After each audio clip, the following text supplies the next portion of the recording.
Boa tarde.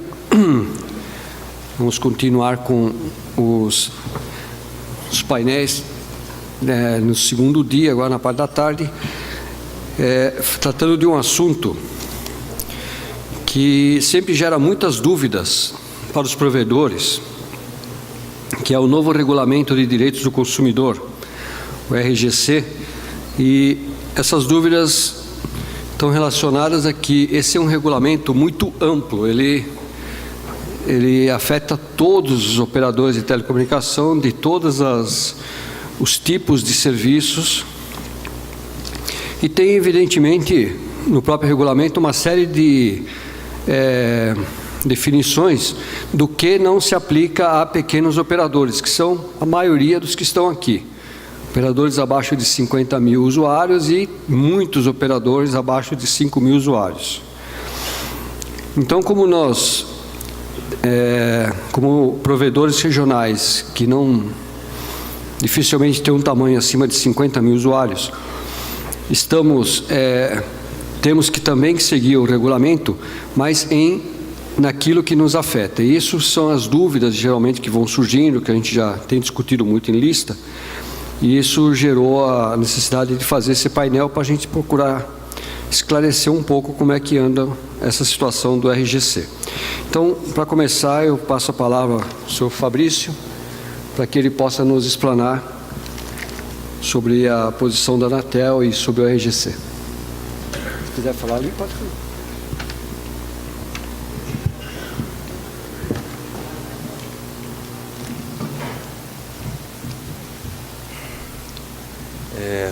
Boa tarde. Primeiro, eu gostaria de agradecer o convite. É uma oportunidade muito interessante para a Anatel poder conversar diretamente com prestadores, não geralmente com os top 10 que ficam lá o tempo inteiro como é que eu posso dizer, representantes deles na agência, intercedendo pelos interesses do setor.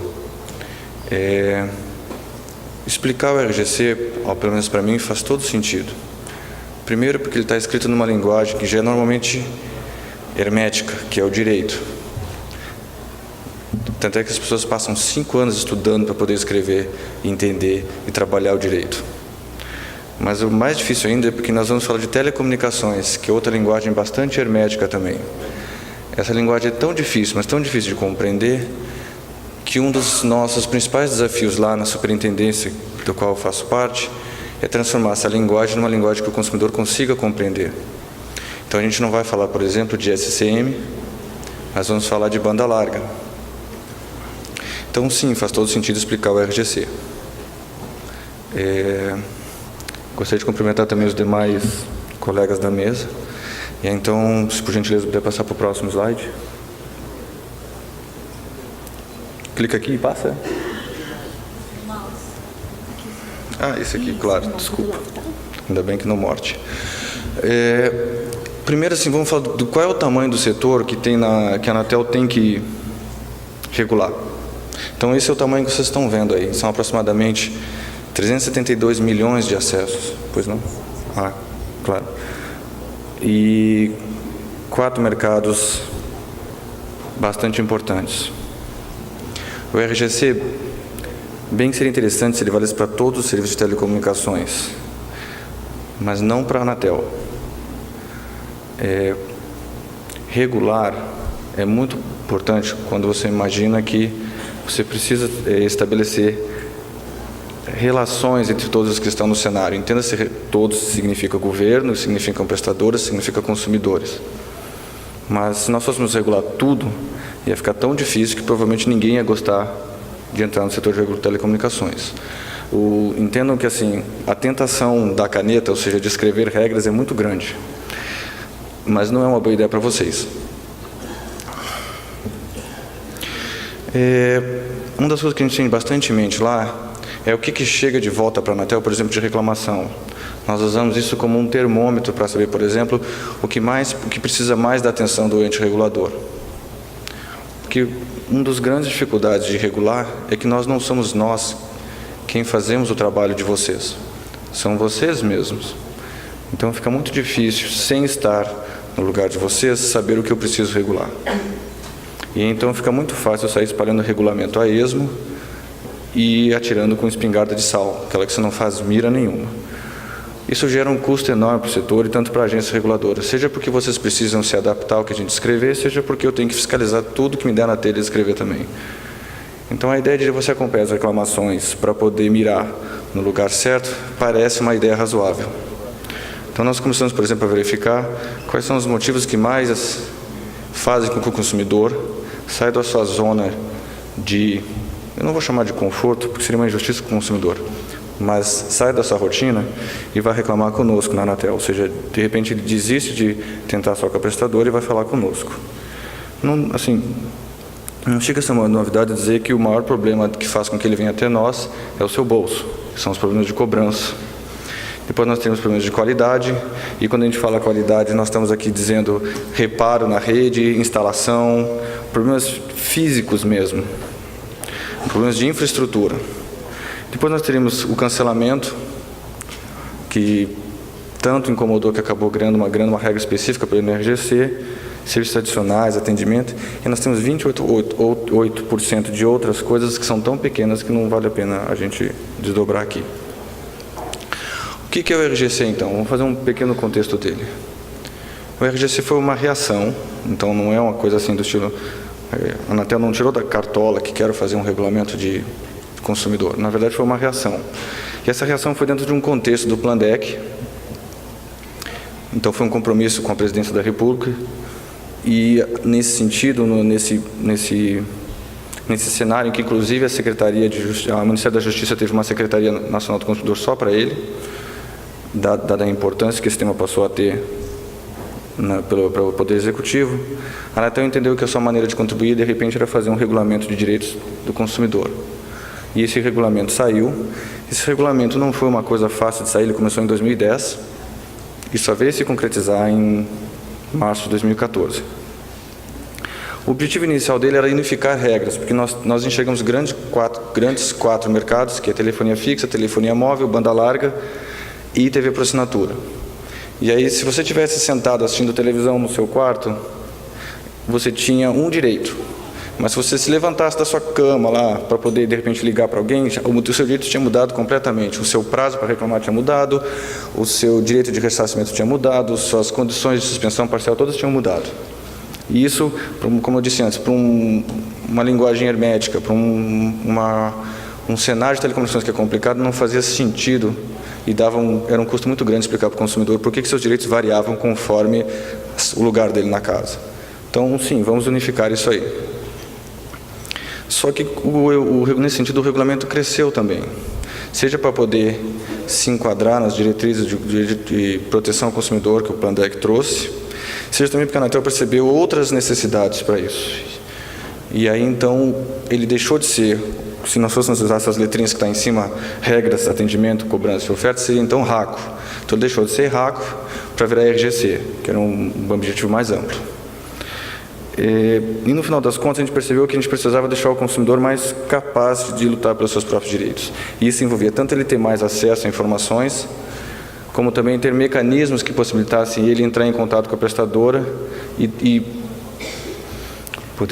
como poderíamos colocar, pleitear pelos seus direitos. Já de uma maneira, num reflexo, já tinha acontecido em outros regulamentos, como o próprio regulamento de SCM, ele previu também já uma assimetria regulatória. O que significa isso? Significa, e vocês devem saber muito bem, que quanto menor aquela empresa for no mercado, menos eu, como órgão regulador, quero interferir na rotina dela. Por quê? Porque eu sou bonzinho? Não, o Estado não pode ser bonzinho. Porque é interessante para mim fazer assim. Por que é interessante para mim fazer assim? Porque um dos meus pilares como órgão regulador é competição.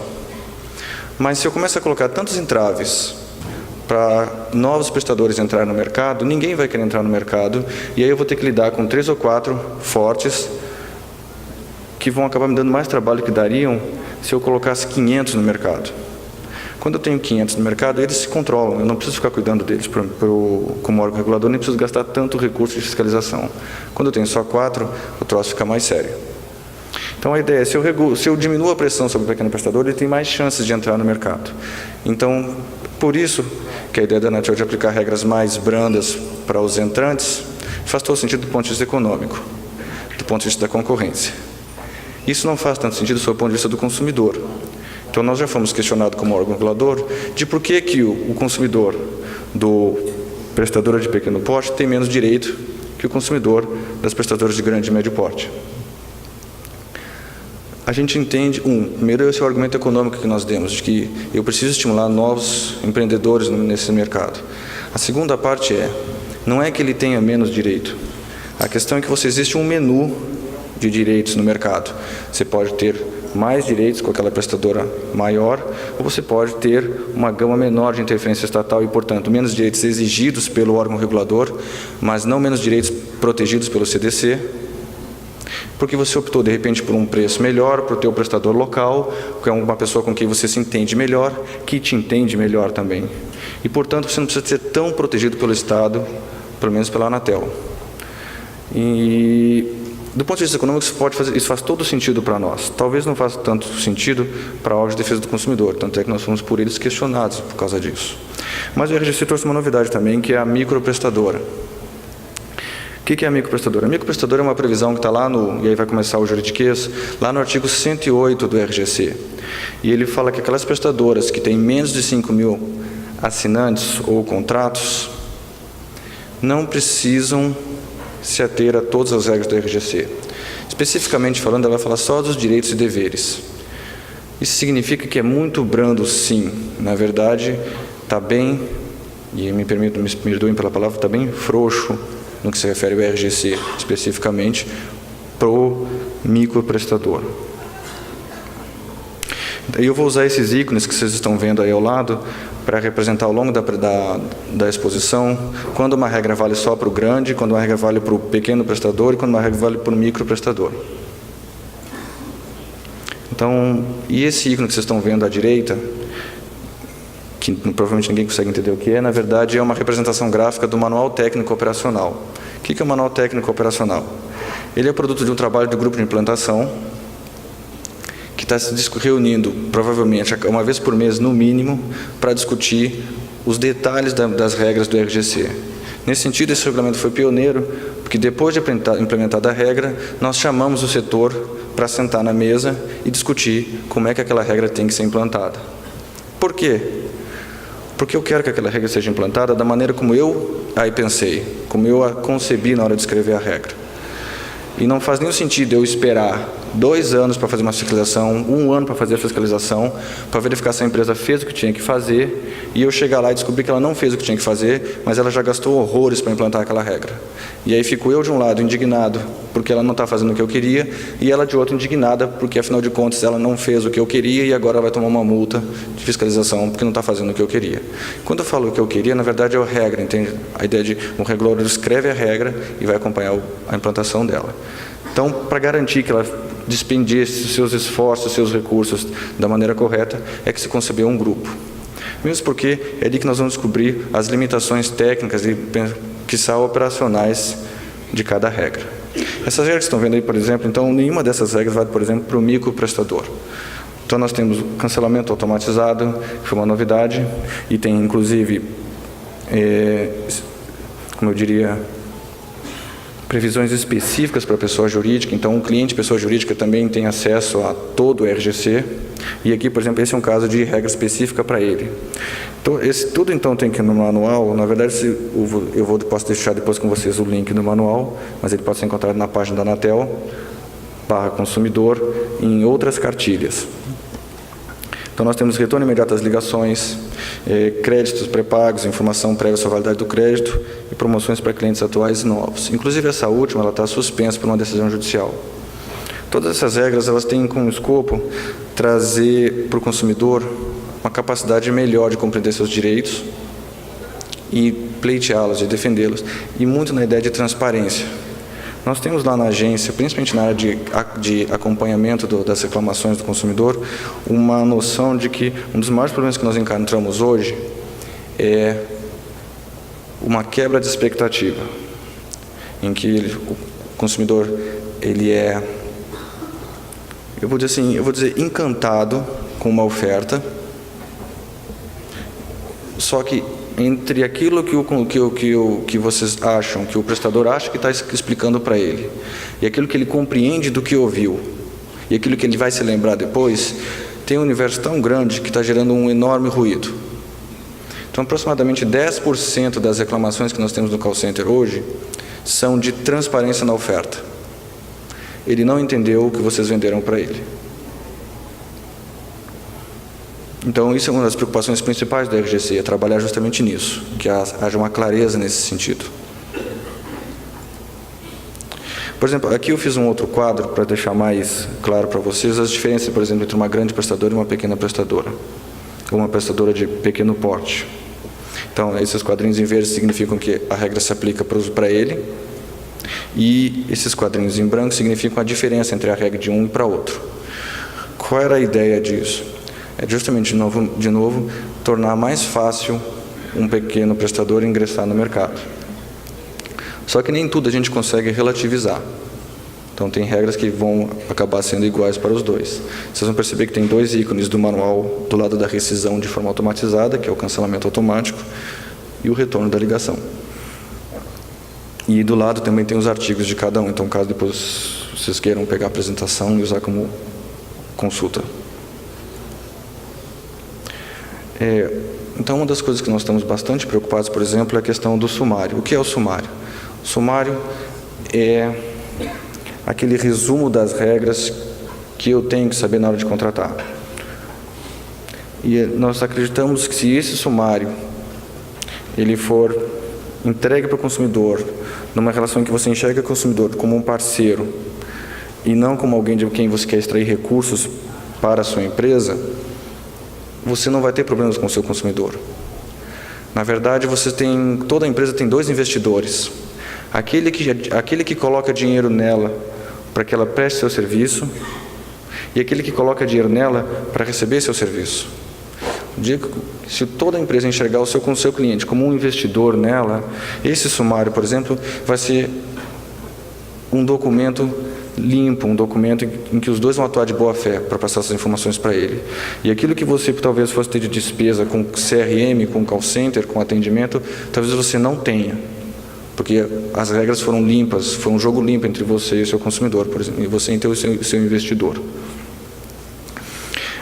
Outra coisa que nós fizemos também é a questão de investir no atendimento pela internet. Cobrar uma estrutura de atendimento presencial não parece prático, nem para vocês, nem para quem tem um quarto do mercado nacional. Do que nós apuramos, a procura por um atendimento presencial ela é muito pequena. E uma estrutura de atendimento telefônico, às vezes, também não é aquilo que o consumidor quer.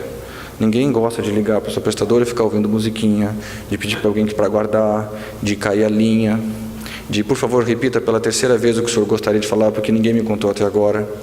Então, a ideia do atendimento pela internet é evitar esses focos de tensão entre o seu consumidor e a sua prestadora. Se eu posso entrar no site da minha prestadora, escrever o que eu quero e ela receber isso, eu não passei pela musiquinha, eu não tive que esperar, e foi tudo muito rápido.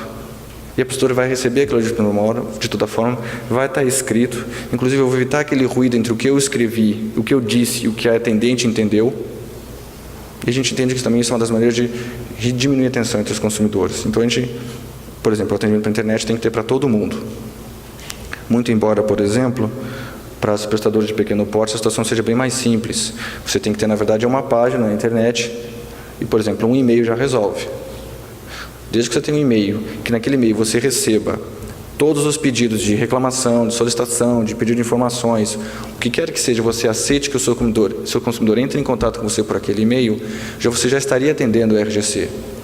E isso é infinitamente mais simples do que o que a gente exige das outras prestadoras no artigo 22, que é um espaço reservado com login e senha, onde tem que ter histórico de demandas, onde tem que ter possibilidade de pedir gravação, onde tem que ter perfil, onde tem que ter todos os contratos, onde tem que ter fatura dos últimos 6 meses e N outras coisas.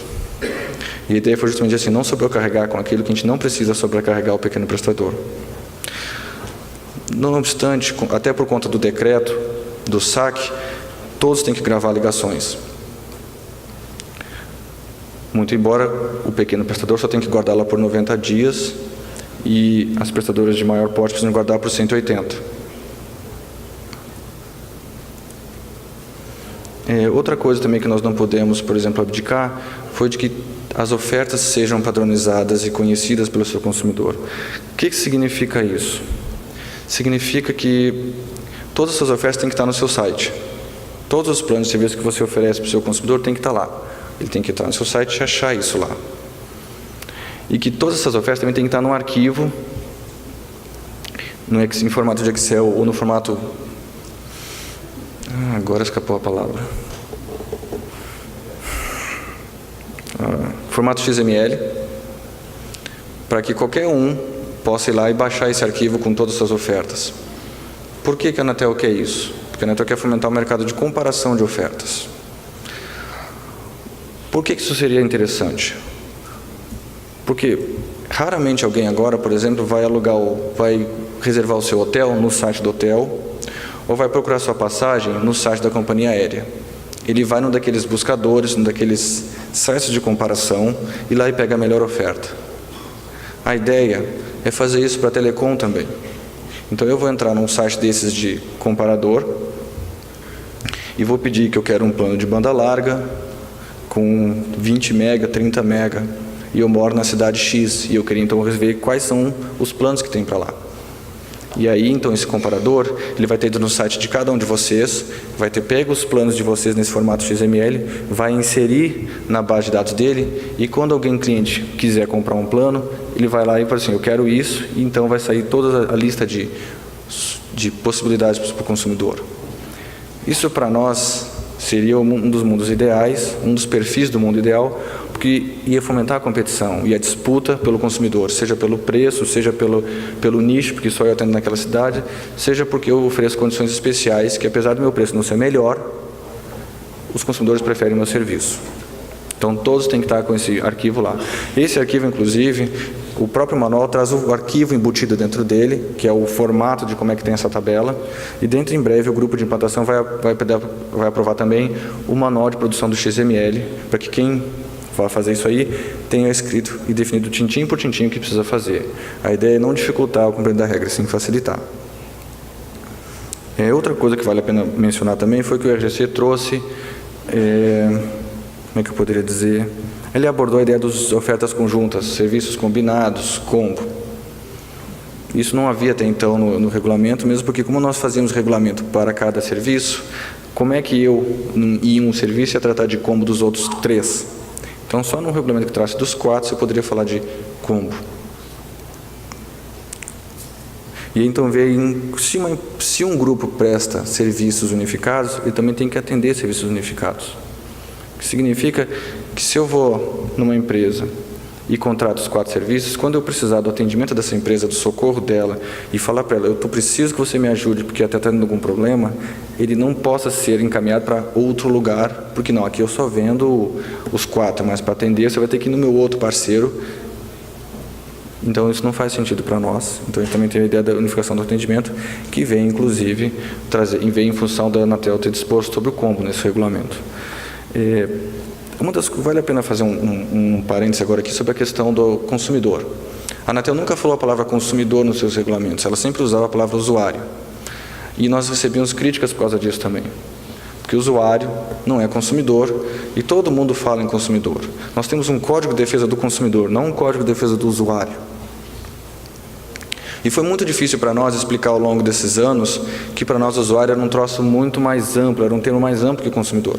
Porque o usuário era não só o consumidor definido no CDC, como todo aquele que fizesse uso do serviço.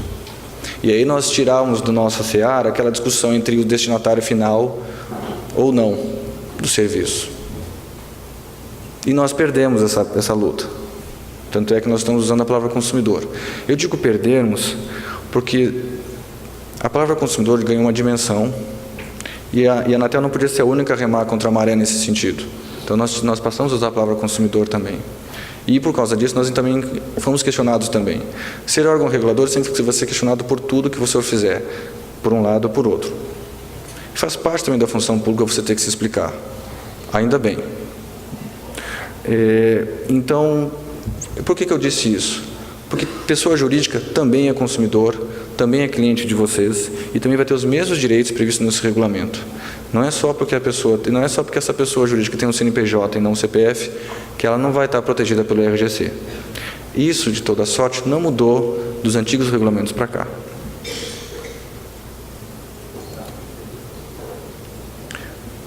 Tem algumas regras procedimentais, como essas que vocês estão vendo aí, que valem para todo mundo. Uma delas tem um atendimento diferente, que é, por exemplo, essa quarta aqui que fala do atendimento pela internet, que eu expliquei para vocês agora há pouco, tanto é que ele tem um ícone diferente para ele do não precisa ser presencial. Então, prestadores de pequeno porte não precisam investir seus recursos em atendimento presencial, basta que o façam pela internet e por telefone. E isso faz uma considerável diferença nos custos que as empresas têm na hora de atender seu consumidor. Seja por conta da demanda que o atendimento presencial recebe, seja por conta do gasto que isso gera. Mas tem outras regras, por exemplo, que não são diferentes. Então, todos precisam entregar protocolo no seu atendimento, e esse protocolo tem que ser único, tem que ser encaminhado para o seu consumidor por e-mail, por SMS, em até 24 horas. Todos os consumidores têm acesso ao histórico de suas demandas, ou seja, todos os contatos que eu tive com a minha prestadora, solicitando, reclamando, pedindo, informando, vão receber um protocolo, vão estar registrados no seu central de atendimento e vão compor esse histórico de demandas. Esses prazos que vocês estão vendo ao lado de cada um desses itens, 120 dias, 12 meses, são o prazo de vigência desses dispositivos. Por quê? Porque o RGC trouxe uma implantação escalonada. Então, ele foi aprovado em 10 de março, 120 dias começou a maioria das regras, começaram a vigir a maioria das regras, que foi em 8 de julho de 2014.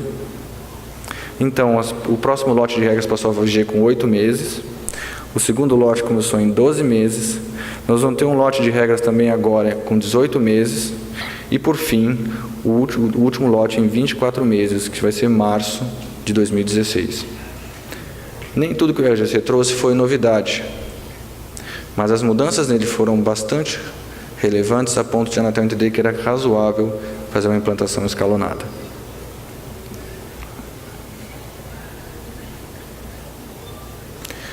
A questão das ofertas. Nós temos um capítulo inteiro sobre ofertas, que estão em média nesses artigos 41, 45 e 48. Eles são bastante importantes, porque eles trabalham na questão da transparência e vão abordar, por exemplo, a questão da apresentação dos planos da internet e essa tabela de ofertas. Esse primeiro item aí está nos dando bastante dor de cabeça agora, que é a questão do aviso sobre alteração ou extinção de planos, que está escrito no artigo 52, e determina que as prestadoras devem avisar com antecedência mínima de 30 dias qualquer alteração, extinção que forem fazer nos seus planos de serviço.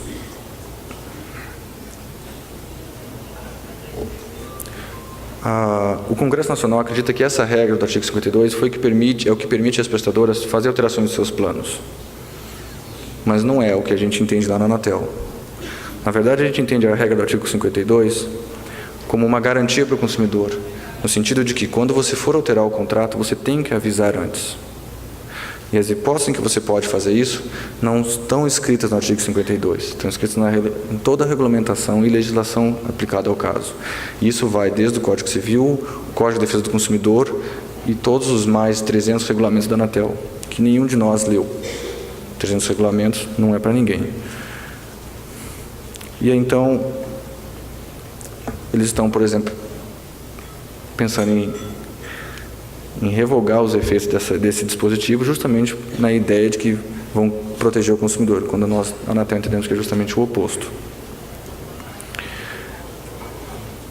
Por que tem essa regra? Por que a Anatel se preocupou em dispor sobre isso?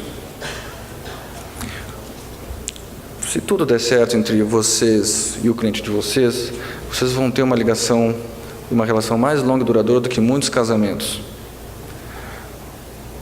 Você vai contratar o seu serviço de banda larga, todo mês você vai pagar por aquele serviço, você geralmente não vai ter dor de cabeça com ele e, portanto, você não vai ter por que mudar de plano.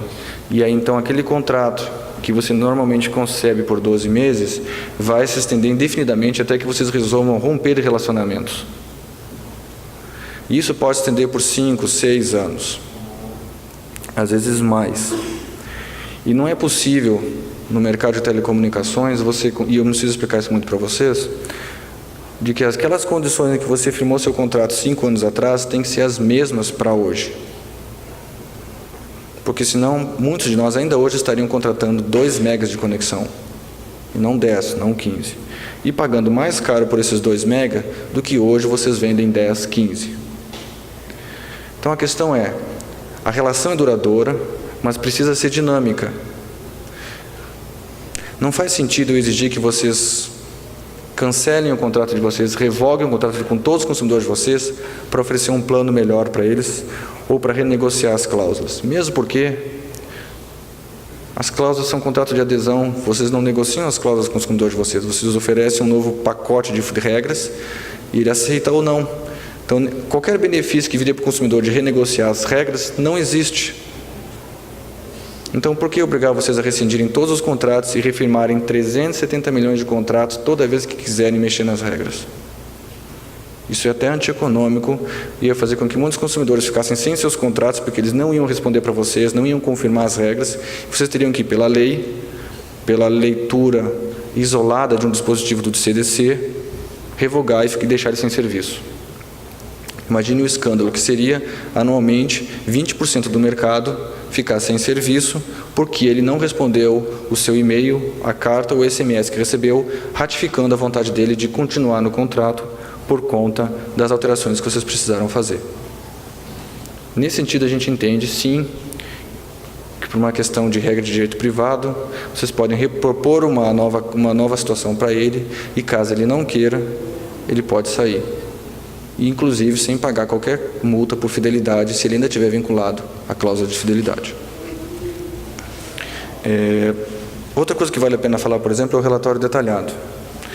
No relatório detalhado, se vocês forem parar para ler o artigo 62, ele é extenso, grande, cheio de dispositivos e muito complicado. Então, uma das coisas que nós fizemos foi detalhar no manual o que cada serviço precisa exibir no seu relatório detalhado. Porque não faz sentido eu exigir, por exemplo, a banda larga, que coloque os minutos de ligação, as horas de conexão. Não faz muito sentido para isso. Então lá vocês vão encontrar, por exemplo, que para a banda larga o relatório é bem mais simples do que parece. Outro caso, por exemplo, que vale a pena mencionar é a questão do documento de cobrança, previsto no artigo 74, em que ele vai trazer lá, por exemplo, todas aquelas regras às quais vocês já estão acostumados, do que tem que estar no documento de cobrança, que é aquela ideia de o consumidor saber o porquê que está pagando. Por que o preço dele, por que nesse mês ele está pagando menos ou mais do que no mês anterior? Quais foram as variações que vocês fizeram na fatura dele? Quais são os serviços adicionais pelos quais vocês estão cobrando ele? E como o documento de cobrança vem todo mês e eu não posso escapar dele, eu tenho que pagá-lo, aí nós concebemos que haver nele um campo de mensagens importantes para comunicar ao seu consumidor daqueles principais incidentes ao longo dessa relação que vocês têm com ele, seria uma boa ideia.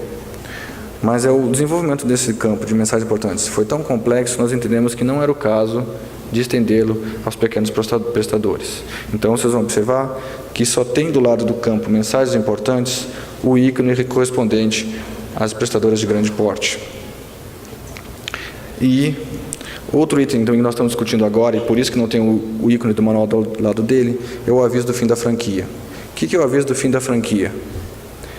Se você tem um serviço para o seu consumidor, banda larga, por exemplo, e você estabelece para o seu consumidor que ele tem direito a 40 gigas por mês de download ou upload somados, e que, esgotado essa franquia, ele fica sem conexão ou sofre qualquer alteração no seu contrato a ponto de ficar com velocidade reduzida, você precisa avisar para ele que a franquia dele está acabando.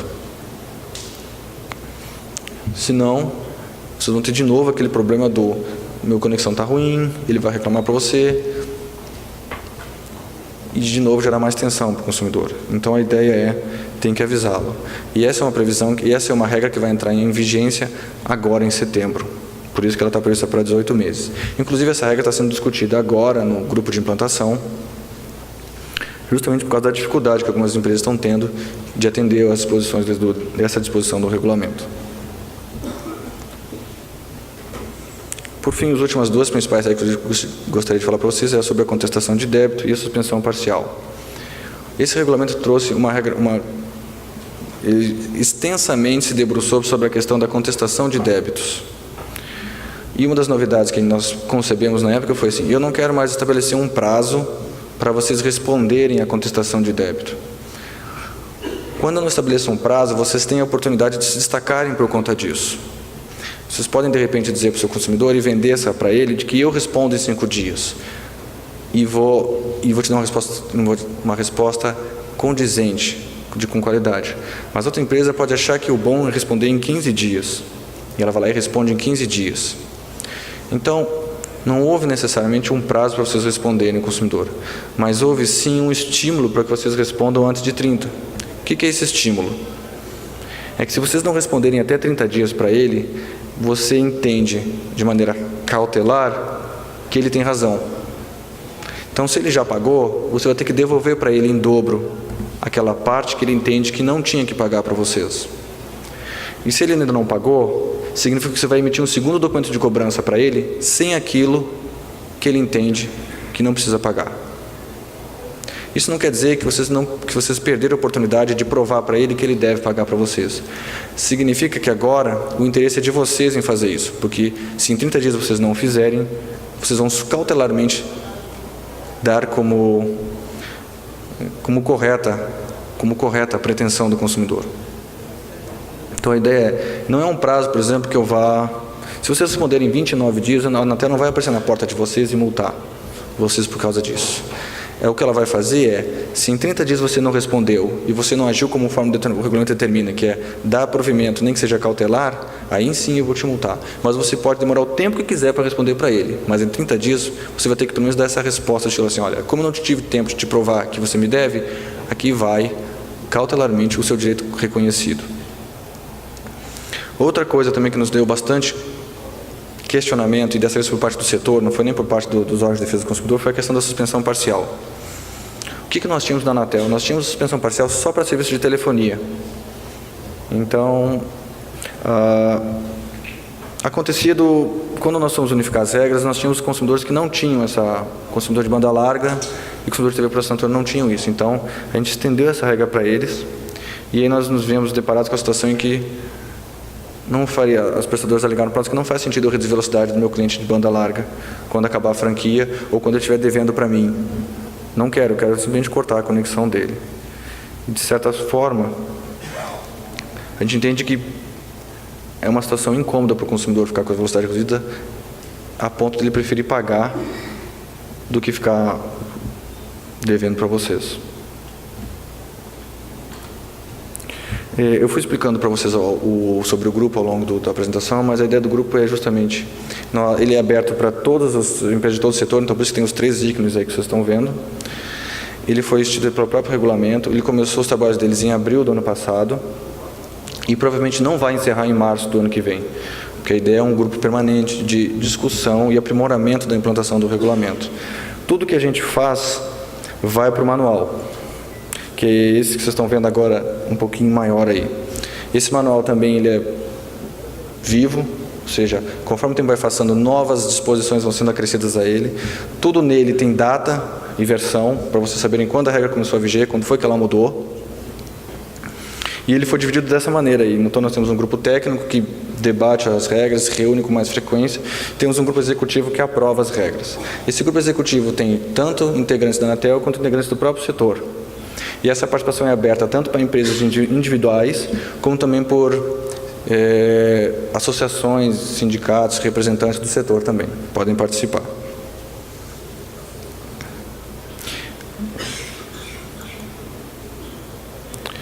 Mas não é só fazer a regra, a gente também tem que acompanhá-la. E também dá bastante trabalho isso aí. Como é que nós temos feito esse acompanhamento? Nós temos encaminhado boletins mensais aos prestadores interessados em receber o feedback da agência no que se refere a como é que estão as reclamações dela na Anatel. Nós temos feito reuniões com tanto a área de consumidores quanto a área de acompanhamento, com aquelas que nos dão mais trabalho. E, especificamente dentro da Anatel, aquilo que a gente tudo percebe como área de consumidor, a gente caminha para a área de fiscalização e de acompanhamento também. Nós tivemos 2 etapas de 2 ondas de fiscalização, que foram a primeira em julho do ano passado, e a segunda agora começou em novembro e vai se estender ao longo de 2015 todinho. Eu agradeço a atenção de todos vocês e estou à disposição para quaisquer perguntas. Muito obrigado.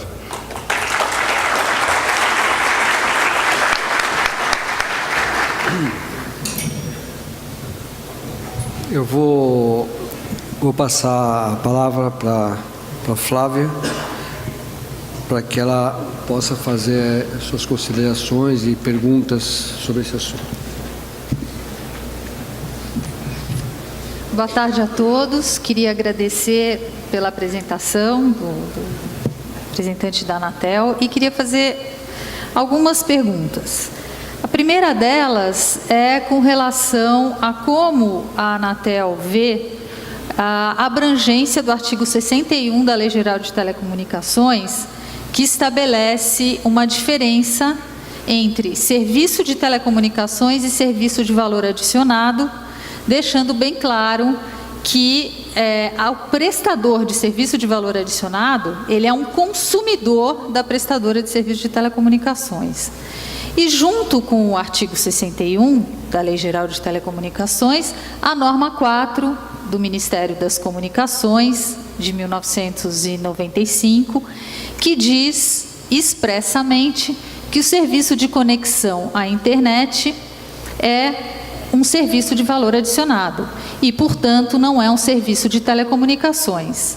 Não sendo um serviço de telecomunicações, e considerando que está expresso no artigo 18 da Lei Geral de Telecomunicações, 19, que estabelece as atribuições legais da Anatel, que estão restritas ao setor de telecomunicações, qual é a justificativa da Anatel para dizer que o regulamento, o RGC, se aplica ao serviço de conexão à internet? Queria ponderar que o fato de esse serviço, muitas vezes, ser prestado com suporte, né, na rede física, no serviço de comunicação multimídia, com relação ao qual a gente tem bastante dúvidas também, até porque a Anatel, na última alteração que fez na resolução que estabelece a respeito desse serviço, que é a 614 de 2013, incluiu, contra o que está disposto numa norma do Ministério das Comunicações, o provimento de conexão à internet, e, na nossa análise, uma resolução da Anatel não se sobrepõe a uma determinação, a uma portaria, porque essa norma 4 está baixada por uma portaria do Ministério das Comunicações, como se pode sustentar que o RGC se aplica para o serviço de conexão à internet?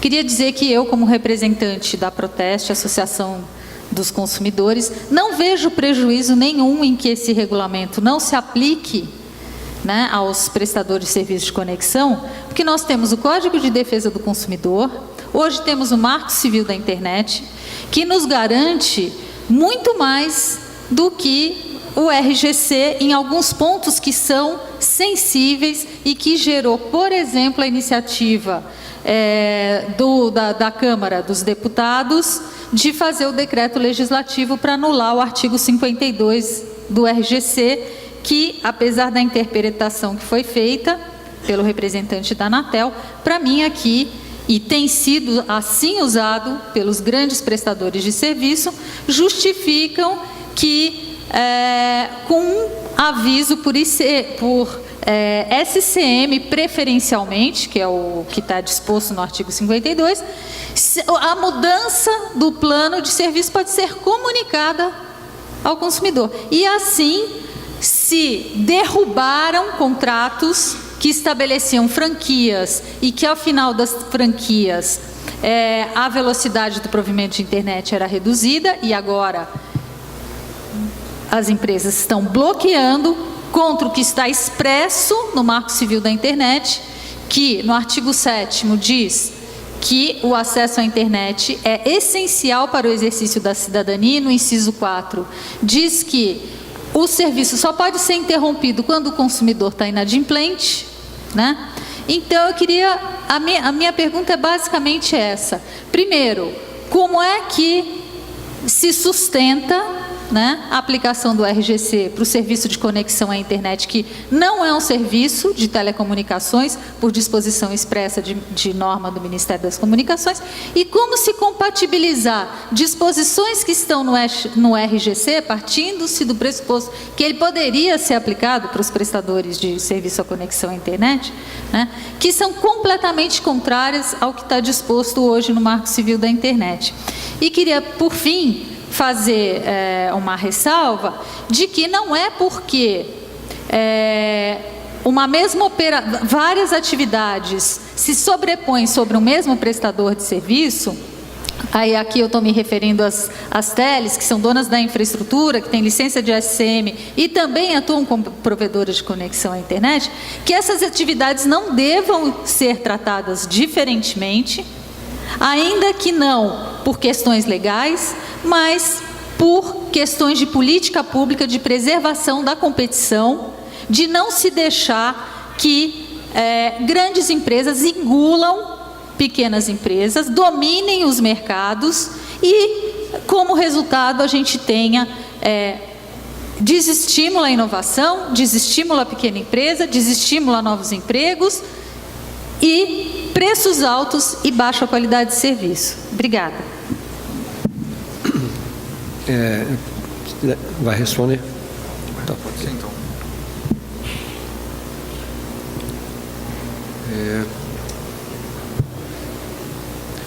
Norma 4 é uma coisa que especificamente eu já venho acompanhando há bastante tempo, principalmente desde 2005, quando a gente começou a estudar mais a fundo a questão do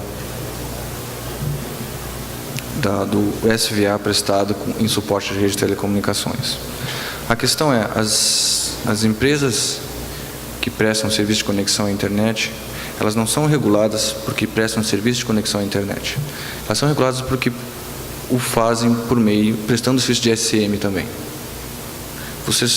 Todos aqueles regulados pela Anatel são os prestadores de SCM, de banda larga. Nós não regulamos o serviço de conexão à internet. E eu vou dizer aqui uma palavra bem provocativa, ainda.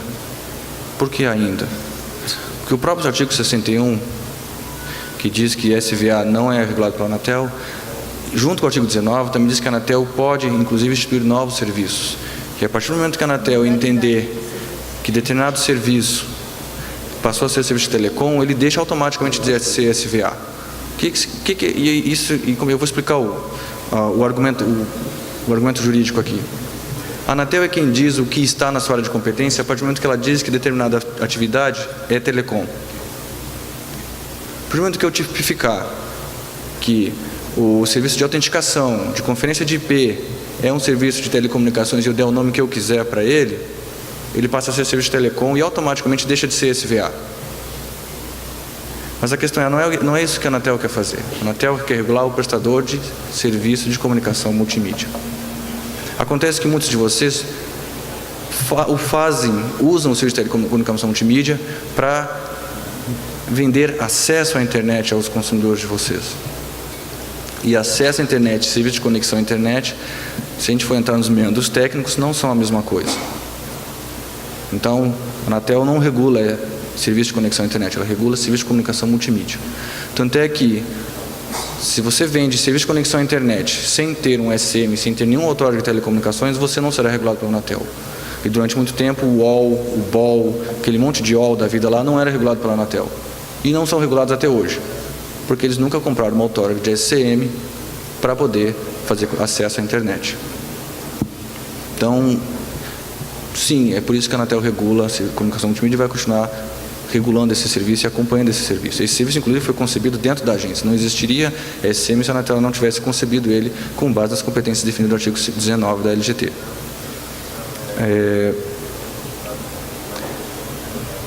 Do ponto de vista para o consumidor, foi muito interessante o novo regulamento de GSM permitir que o prestador de GSM faça o serviço de conexão à internet quando entender que é do interesse dele fazê-lo. Porque as duas coisas são intrinsecamente ligadas. Ou você faz um acordo com o provedor de GSM, ou você não vai fazer esse serviço de conexão à internet. E para evitar que vocês tenham que fazer esse acordo, a Anatel diz, não, agora vocês podem também fazer o serviço de conexão à internet também. E subitamente saiu do mercado aqueles R$19,90 que todo mundo pagava, além dos R$79, por exemplo, para ter banda larga. Então, isso saiu do mercado. E, de certa forma, para nós, parece que foi bom para o consumidor, porque a gente não teve um levante em cima desse assunto. Pois não? Não. No que se refere, por exemplo, à questão do bloqueio, por exemplo. E aí é um assunto bastante polêmico.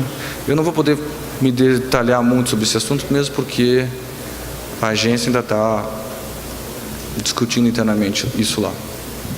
Mas a ideia toda é, quando você vai e contrata com o seu fornecedor uma quantidade, não faz sentido, uma vez que você tenha consumido essa quantidade, você continuar consumindo sem pagar e pagando a mesma coisa. Eu acho que isso, ainda mais para vocês que são quem vende essa quantidade, isso parece fazer todo sentido. Serviço de acesso à internet, a conexão à internet, a internet em si é um serviço essencial por causa dessa lei? Sim. E mesmo que não fosse essa lei, eu também concordaria, ele é um serviço essencial. Não faz sentido hoje você não ter acesso à internet. Eu sequer usaria um computador na minha casa se não tivesse acesso à internet. Quando a internet cai na minha casa, eu não ligo o computador porque eu não tenho o que fazer nele. Mas, da mesma sorte que quando eu não pago energia elétrica, que é outro serviço essencial, eu também fico sem energia, por que quando eu esgoto a minha quantidade comprada de internet eu tenho que continuar conectado? Isso pode parecer, a gente poderia dizer assim, não, ele é tão essencial, mas tão essencial, que nós não admitimos que o consumidor fique sem acesso à internet. Isso é admissível também, esse argumento. É defensável, é razoável esse argumento também. Mas ele vai cair na mesma questão que cai, por exemplo, a questão de obrigar que vocês entreguem a velocidade que vocês prometem para o consumidor. Eu ter 1 mega 100% do tempo para mim disponível, eu vou pagar o mesmo preço que vocês pagam por um link de 1 mega full. E aí eu não tenho dinheiro para pagar por isso. Mas eu gostaria de ter 10 mega, 15 mega, que eu divido com mais algumas pessoas, uma parte do meu tempo, por um preço infinitamente menor. E a questão é, se eu quero ter acesso à internet full time, o tempo todo, sem nenhum problema de franquia, com certeza o preço da minha internet vai ser diferente se eu tivesse combinado com o meu prestador que eu quero só 40 gigas por mês. É uma diferença de preço. A Anatel não está dizendo que as prestadoras não podem vender mensalmente acesso sem limite. Tanto assim que algumas prestadoras o fazem. A questão é o quanto isso ia impactar no bolso de quem compra isso. Fabrício, eu posso passar a palavra para ela responder? Claro. É que o nosso prazo está muito curto, então eu gostaria de pedir que as perguntas e os debates fossem assim, bem objetivos e rápidos, para a gente poder chegar em algum lugar, porque senão vão demorar muito. Você responder. Não, só responder rapidamente que eu não vejo, né, estabelecimento de serviço é ato de política de telecomunicações. E a Anatel não tem atribuição de fazer política. Por lei, expressamente, ela é implementadora de políticas. Ela pode estabelecer sobre modalidades de um serviço já definido por um decreto ou por uma lei. Agora, criar serviço, no meu entendimento, a Anatel não pode. E, para ser bem rápida, oxalá que as franquias que fossem oferecidas para a maioria dos consumidores fosse de 40 gigas. A gente sabe que as franquias são as mais generosas de 500 megabytes por mês, que não dá para a gente exercer todos os direitos que o Marco Civil da internet introduziu, né? E quando nós falamos de planos ilimitados, a gente entende o seguinte, que pode ser feito o que as empresas faziam até há pouco tempo, antes de serem orientadas, inclusive pela Anatel, que foi o que elas têm dito para a gente, de bloquear o acesso à internet ao final dessas franquias pífias, né, com velocidades baixíssimas, e que a gente gostaria muito que a Anatel, já que gosta tanto de definir normas sobre serviço, baixasse uma norma dizendo o que é a velocidade que se considera banda larga, como vários outros países fizeram e a Anatel não faz. Obrigada. Eu vou passar a palavra.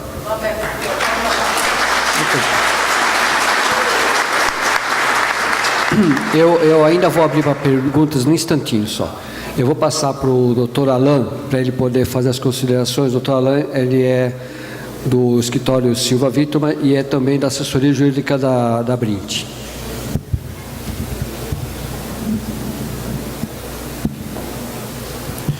Boa tarde a todos. Gostaria de agradecer mais uma vez a oportunidade que a Brint nos concedeu. Gostaria de voltar um pouco o foco aqui para o RGC, porque acredito que a grande maioria de vocês são, como foi dito pela Anatel, microprestadores, né? Prestadores com até 5.000 usuários. E achei muito interessante a apresentação da Anatel, principalmente porque separou em ícones essas 3 gamas de prestadores, e eu não vi muitos dos dispositivos que foram citados, os microprestadores. Então, a minha pergunta é nesse sentido.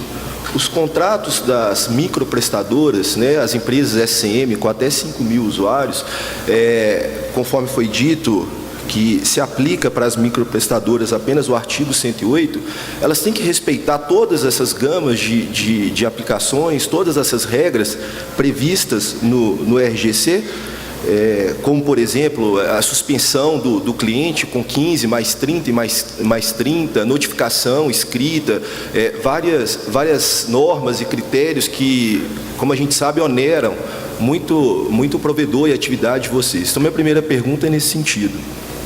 E para ser bem rápido e bem sucinto também, porque o tempo já está se esgotando, por que a Anatel, quando ela faz a divulgação, as cartilhas, quando sai no Jornal Nacional lá que as prestadoras deverão garantir banda de até 80%, por que ela não faz essa separação que foi posta aqui hoje? Por que não coloca para o consumidor, ou para o usuário em si, que existe essas três gamas de prestadores? Porque o usuário, na hora que ele assiste aquela matéria no Jornal Nacional, no mesmo dia ele liga para a empresa de vocês e vai querer cobrar todas essas garantias. Eu queria saber por que a Anatel não divulga esses patamares de prestadores para que seja reconhecido, para que seja divulgado que regras, essas severas regras impostas à grande maioria dos prestadores, elas não se aplicam aos microprestadores. Em síntese, são essas 2 perguntas. Obrigado.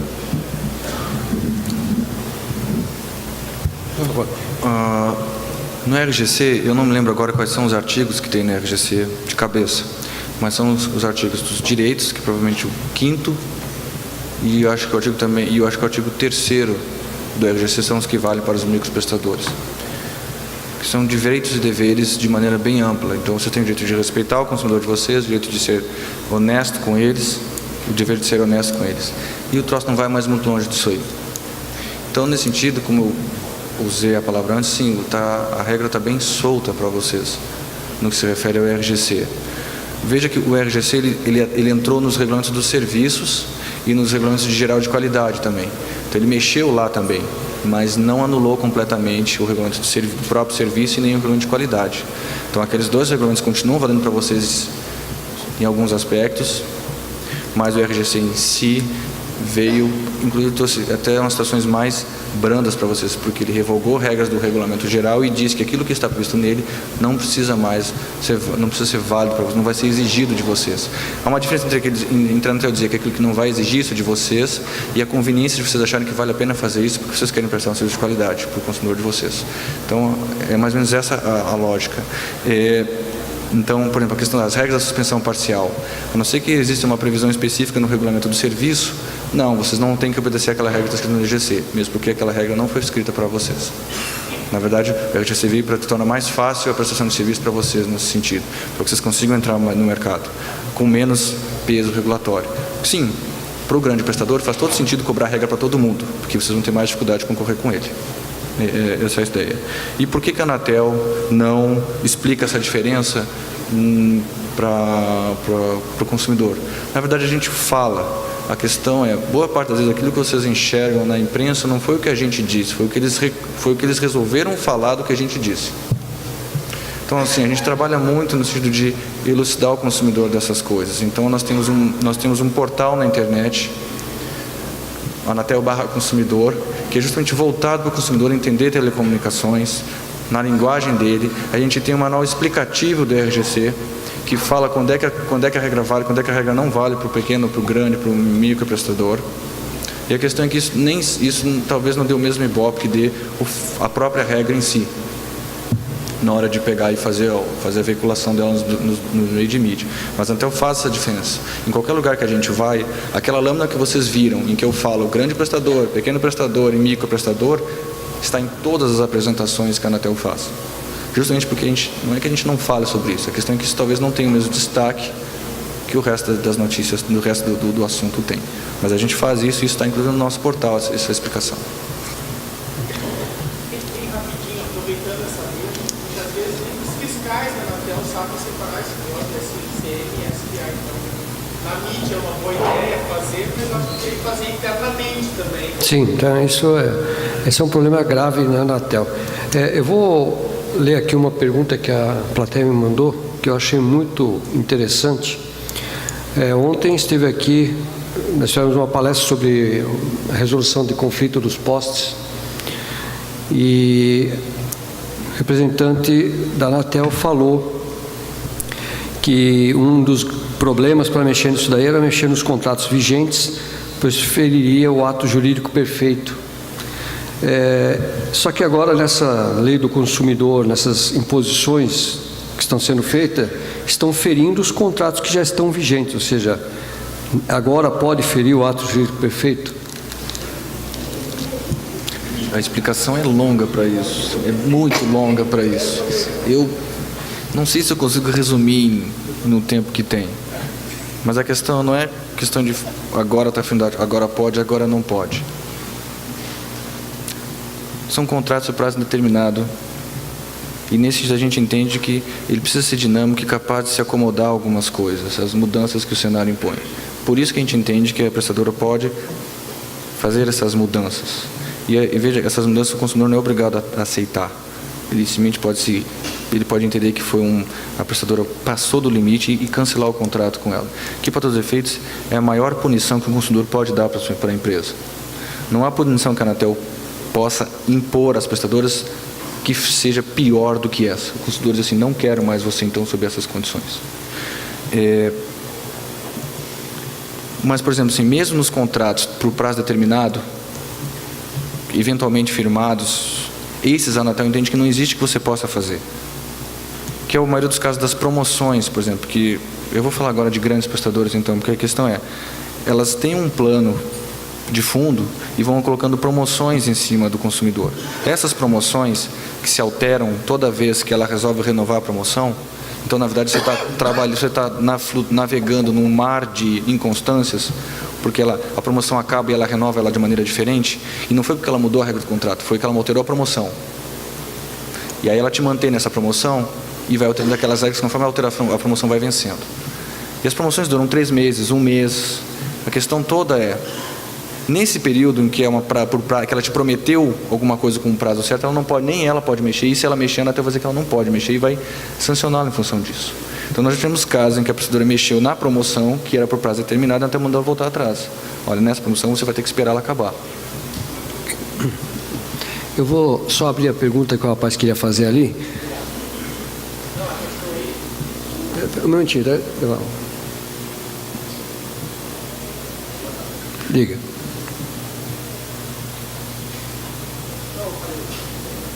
É a questão da franquia, né? A questão da franquia para nós, operadores, é excelente. Se não fosse a questão da limitação,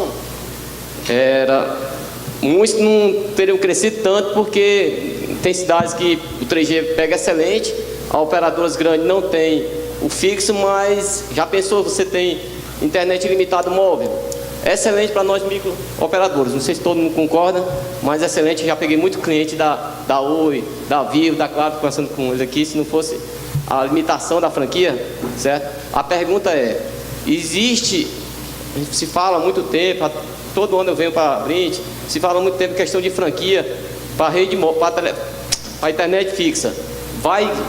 Vai ser limitado também ou só na móvel? Que nem está hoje a franquia, a questão de franquia, de limitação. Porque tem algumas operadoras que fazem, a NET faz, né? Mas se tipo universalizar, que é a questão grande na região metropolitana, nós temos 2 concorrentes grandes. Um é a operadora e a outra é a pirataria. O cara pega lá um GVT de 100 mega e começa a colocar o vizinho, um pouco mais está com 100. Eu conheço na minha região lá que tem 5.000 clientes, usando o quê? Só a DSL. Enquanto a gente tem ortoga, paga direitinho, né? Então é uma concorrência desleal, tanto com a operadora grande como com piratazinha do ADSL. Tá. Quer responder? Não, tá. Veja, de novo, a Anatel não impôs franquia. É uma questão de modelo de negócio. Se a empresa entende que o negócio dela é trabalhar com uma previsibilidade na ocupação da rede dela e, portanto, quer trabalhar com franquia, ela vende franquia. Mas nós temos prestadoras que não querem franquia. E veja, isso vale inclusive para a internet móvel. Para a internet móvel. Nem todos os planos oferecidos no mercado hoje são com franquia limitada. Tem uns que são assim, você vai consumindo e pode ir consumindo. Eu não vou te bloquear, nem vou reduzir a velocidade. Então a questão é mais uma questão de opção. A Anatel não impôs que colocasse franquia, nem impôs que não tenha franquia. De novo, é uma questão de mercado. E isso, inclusive, faz com que você queira se destacar por ser diferente. Nós temos uma prestadora que não põe franquia na banda larga fixa dela, por quê? Porque ela entende isso como diferencial. E sim, tem consumidor que prefere pagar, sei lá, R$5, R$10 mais caro e de repente por uns 5 mega a menos, mas porque ele sabe que vai ser ilimitado. E é uma questão de menu. Deixa o consumidor vai escolher aquilo que ele entende como mais apropriado para o consumo dele. Então, tanto na fixa quanto na móvel, nós não vamos impor um modelo de negócio. Tá. Vamos ter que encerrar o painel. Vou agradecer a presença da Flávia Lefebvre e fazer uma correção, que além dela ser do protesto, ela atualmente está no CGI, né? Como membro do CGI, e por isso que ela tem um conhecimento tão forte sobre a norma 4 e as questões da internet. Queria só agradecer o convite, que eu estava com pressa, dizer muito obrigada. Tá, muito bem. E agradecer aos integrantes da mesa, agradecer a presença de todos. E esse é um assunto muito polêmico. A gente viu que tem graves problemas de interpretação, principalmente sobre SVA e SCM. A Brint está sempre muito envolvida nesse aspecto, falando com a Anatel sobre isso. E a gente viu que essa briga ainda vai durar muito tempo ainda. Obrigado.